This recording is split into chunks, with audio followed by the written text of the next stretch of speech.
आता दिवसभरातल्या महत्त्वाच्या मुंबई पुण्यातल्या टॉप 9 बातम्या। गुढीपाडव्यानिमित्त मुंबईकरांची बाजारपेठांमध्ये गर्दी। दादर मार्केटमध्ये खरेदीसाठी लोकांनी लगबग केली आहे। 50 ते 80 रुपये प्रति किलो मिळणारी फुलं 150 ते 200 रुपयांवर। गुढीपाडव्यानिमित्त पुण्यातल्या बाजारपेठा सजल्यात। गुढीपाडव्याच्या पूर्वसंध्येला बाजारपेठेत खरेदीसाठी गर्दी।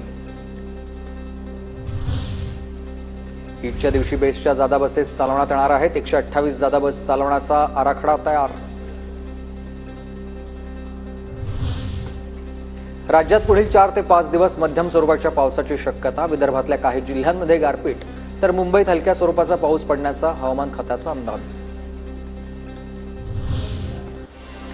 मुंबईतील अंधेरी डीएन नगरमध्ये चालत्या बीएसटीमध्ये बसची खिडकीची काच अंगावर पडल्यानं एक महिलेला दुखापत झाली आहे। रात्री 10च्या सुमारासची ही घटना आहे। पोलिसांनी लेखी तक्रार नोंदवली आहे।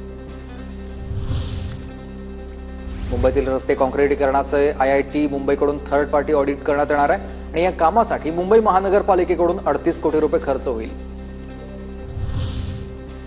पुण्यातील पोर्श कार अपघात प्रकरणामध्ये रक्ताच्या नमुन्यांची अदलाबदल करणाऱ्या डॉक्टरचा परवाना रद्द करा। पुणे पोलिसांची महाराष्ट्र मेडिकल काउन्सिलकडे मागणी। पुणे शहरातील एकात्मिक वाहतूक आराखडा मंजुरीच्या टप्प्यामध्ये आहे आणि वाहतूक कोंडीपासून उद्योगांना दिलासा द्यावा, विभागीय आयुक्तांचे निर्देश। पुण्याच्या खराडी नदीपात्रावरील पुलाचं काम सुरू करण्यासाठी आंदोलन। अजित पवार गटाच्या कार्यकर्त्यांकडून या ठिकाणी पुलावर केक कापत आंदोलन करण्यात आलं आणि गेल्या 7 वर्षांपासून पुलाचं काम रखडलेलं आहे।